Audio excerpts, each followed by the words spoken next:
Phil Marsh is here from the running room. John Halvorsen is here from Tamarack, Ottawa Race Weekend. Morning, gentlemen. Good morning. It sure has been an interesting week with both of you fellas squarely focused on the events in Boston, and certainly some major developments in this story today. Yeah. But on the heels of the bombing at the marathon on Monday, you two have been working together to put together an event that's coming Monday. Tell us about that, Phil. We actually touched base in the lobby here after doing a couple of interviews, and everybody's been flooded with calls, and can you put on a run, can you organize something, can you, all the running community wanted to just have some way to kind of show their support or grieve or whatever. So just kind of ran it by the police chief, who's a runner, and John Weston, who's an MP, and I just checked with both and said, hey, what do you think if we is this going to be disruptive, is it going to be possible? And everybody just said, you know what, just make it happen. So what you're going to do is you're going to have a nice walk from Parliament Hill to the United States Embassy. Yeah, on Mackenzie. Everybody's welcome to come, and it's basically a show of support, correct?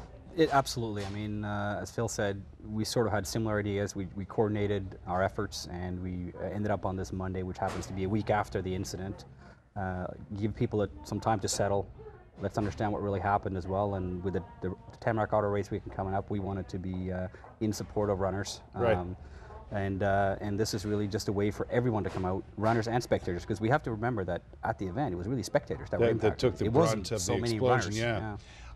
And to me, Phil, and I think this is true of what I know of the running community here, I know of no other bigger running community than there would be, except for Boston, and there seems to be a direct connection between the two cities in that way.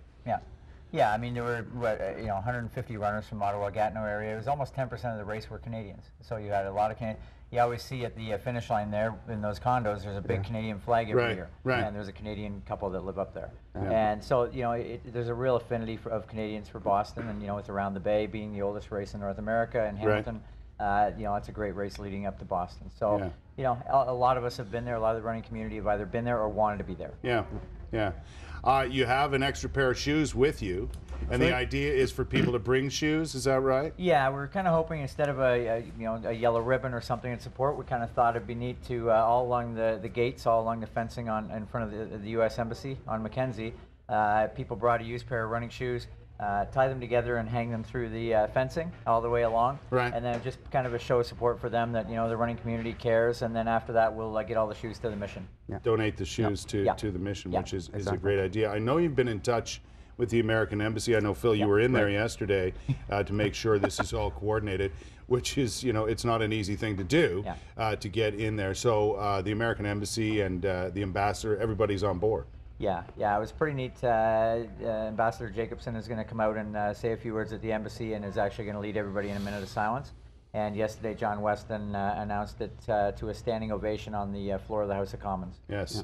So everybody's welcome. You don't have to be a member of the running community. Nope.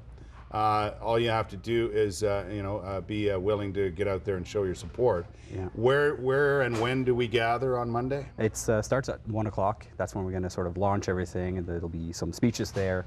We'll wander down to the U.S. Embassy, and the ambassador will say a few more words. We'll have our moment of silence. So people will be able to take their lunch hour, for example, at 1 o'clock and be a part of this, right? And so far, the forecast is great. Yeah, forecast is great, and even if they don't want to make it all the way down to, all the way, it's like less than a kilometer, but down to the embassy, they can at least show up on Parliament Hill together, and then if some have to get back to work, we're encouraging people to wear, if they've been to Boston Marathon, or if they've been to, God forbid, Red Sox fans, they can wear their Boston gear and just gather. But if they do want to walk, we've got, if there's enough people, the police are going to close down Wellington, and we're also closing down Mackenzie if we have to. So Well, I certainly encourage all members of the running community and all fans of the city of Boston. I know there's a lot of people in this town who love that city, myself included.